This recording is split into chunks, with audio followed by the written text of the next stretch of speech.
السلام عليكم ورحمة الله. وعليكم السلام ورحمة الله. الحمد لله رب العالمين والصلاة والسلام على سيد الأنبياء والمرسلين وعلى آله وأصحابه أجمعين. أعوذ بالله من الشيطان الرجيم. بسم الله الرحمن الرحيم. وعد الله الذين آمنوا منكم وعملوا الصالحات ليستخلفنهم في الأرض كما استخلف الذين من قبلهم صدق الله العظيم. বাংলাদেশ খেলাফত মজলিস কুড়িগ্রাম জেলা শাখা কর্তৃক আয়োজিত আজকের এই গণসমাবেশে উপস্থিত সংগ্রামী সভাপতি, উপস্থিত বাংলাদেশ খেলাফত মজলিসের কেন্দ্রীয় নেতৃবৃন্দ, জেলা নেতৃবৃন্দ, সহযোগী সংগঠন সমূহের দায়িত্বশীল নেতৃবৃন্দ, বিভিন্ন উপজেলা, থানা এবং তৃণমূল পর্যায় থেকে সমবেত সংগঠনের প্রাণপ্রিয় নেতাকর্মী ও সর্বস্তরের কুড়িগ্রাম জেলাবাসী, আজকের আপনাদের এই গণসমাবেশের মঞ্চে দাঁড়িয়ে আমি সর্বপ্রথম মহান আল্লাহ পাক রব্বুল আলামিনের দরবারে শুকরগুজারি আদায় করছি। যে মহান রব্বুল আলামিন বাংলাদেশের মানুষের বুকের উপর জগদ্দল পাথরের মতো চেপে বসা স্বৈরাচারী জালিম শেখ হাসিনা সরকারকে উৎখাত করে দিয়ে এদেশের মানুষকে মুক্ত বাতাসে নিঃশ্বাস গ্রহণ করার সুযোগ করে দিয়েছেন। ফালিল্লাহিল হামদু আলা যালিক।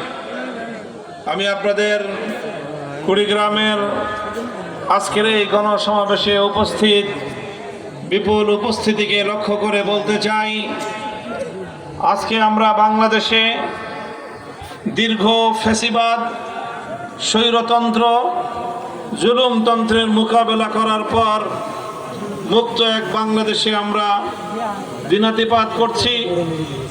আমরা একটি সুন্দর বাংলাদেশ গড়বার স্বপ্ন দেখছি, তবে বারবার অতীতের মতো আমাদের স্বপ্নগুলোকে কেড়ে নেওয়ার জন্য বাংলাদেশের ভাগ্যাকাশে আবার নতুন করে দুর্যোগের ঘনঘটা দেখা দিয়েছে। আমি বারবার আমার জাতিকে সতর্ক করে বলেছি, যে কোনো বিজয় এবং স্বাধীনতা অর্জন করা যত কঠিন, স্বাধীনতা রক্ষা করা তার চেয়েও বড় কঠিন।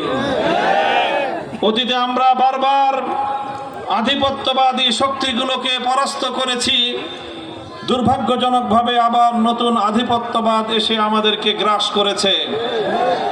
আমরা 190 বছর স্বাধিকার সংগ্রামের মধ্য দিয়ে ব্রিটিশ এবং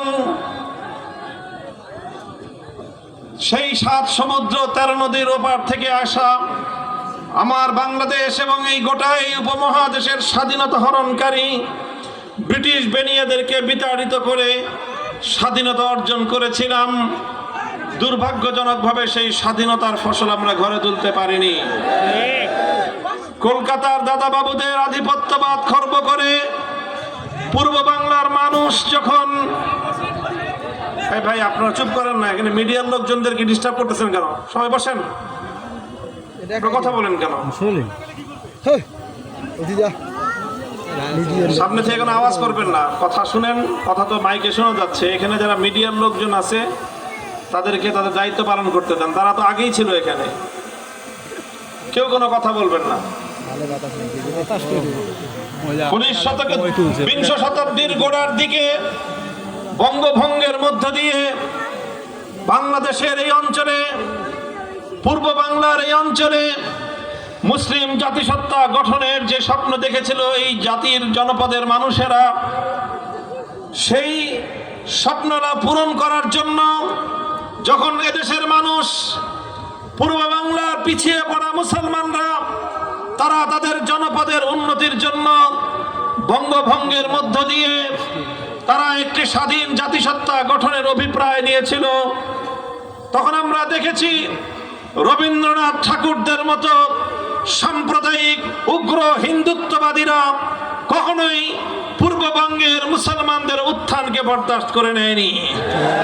সাম্প্রদায়িক সংঘাতমূলক আন্দোলনের মধ্য দিয়ে, বঙ্গভঙ্গ রদ করার মধ্য দিয়ে তারা মুসলিম জাতিসত্তা গঠনের এই অঞ্চলের মুসলমানদের ইচ্ছা এবং অভিপ্রায়কে ধ্বংস করবার পায়তারা চালিয়েছে। 1947 সালে তাই এই বাংলা বঙ্গ অঞ্চলের মুসলমানেরা তারা দিল্লিকে প্রত্যাখ্যান করে কলকাতার আধিপত্যকে তারা প্রত্যাখ্যান করে একটি মুসলিম জাতি এবং মুসলিম জাতিসত্তা গঠন করবার লক্ষ্য নিয়ে তারা সেই অপর প্রান্তের পশ্চিম পাকিস্তানের খান পাঠানদের সাথে তারা জোটবদ্ধ হয়েছিল। তাদের স্বপ্ন ছিল এদেশে জুলুম বৈষম্যহীন একটি ইসলামী সমাজ গড়ে উঠবে। দুর্ভাগ্যজনকভাবে 24 বছর পর্যন্ত পশ্চিম পাকিস্তানের খান পাঠানরা তারা বাংলার মুসলমানদের অধিকারকে নিষ্পেষণ করেছে, মুসলমানদের অধিকার হরণ করেছে। তারা মুসলমানদের সঙ্গে এদেশের বাংলাদেশের মুসলমান এবং বাঙালি জাতির সঙ্গে তারা প্রভুত্বসুলভ আচরণ করতে চেয়েছে। ফলে 47 থেকে 71 পর্যন্ত 24 বছরের বৈষম্যের বিরুদ্ধে গর্জে উঠেছে পূর্ববঙ্গের মানুষ, গর্জে উঠেছে পূর্ব পাকিস্তানের মানুষ। 71-এর মহান মুক্তিযুদ্ধের মধ্য দিয়ে খান পাঠানদেরকে ঠেঙ্গিয়ে বিদায় করে এদেশের মানুষ আবার নতুন করে স্বাধীনতা অর্জন করেছে। এভাবেই আমরা একবার ব্রিটিশ আধিপত্যবাদী শক্তিকে বিতাড়িত করেছি, আরেকবার পশ্চিমবঙ্গের আধিপত্যবাদী শক্তিকে বিতাড়িত করেছি, আরেকবার পশ্চিম পাকিস্তানের আধিপত্যবাদী শক্তিকে বিতাড়িত করেছি। আমাদের স্বপ্ন ছিল বৈষম্যহীন একটি সমাজ ব্যবস্থা গড়ে উঠবে। নির্মম ভাগ্যের নির্মম পরিহাস, 1971 সালে এক সাগর রক্তের বিনিময়ে যে স্বাধীন বাংলাদেশ দেশের মানুষ অর্জন করেছিল, 16 ডিসেম্বর 71 সালে বিজয় অর্জন করার কিছুদিনের মধ্যেই পশ্চিম পাকিস্তানে মুক্তিযুদ্ধ সময়কালীন অবরুদ্ধ বন্দী থাকা শেখ মুজিবুর রহমান সাহেব, যিনি স্বাধীনতা যুদ্ধে নেতৃত্ব দিয়েছিলেন, তিনি সেখান থেকে মুক্তি পেয়ে চলে গেলেন লন্ডনে। লন্ডন থেকে তিনি সদ্য স্বাধীন বাংলার মাটিতে না এসে তিনি গেলেন ভারতে।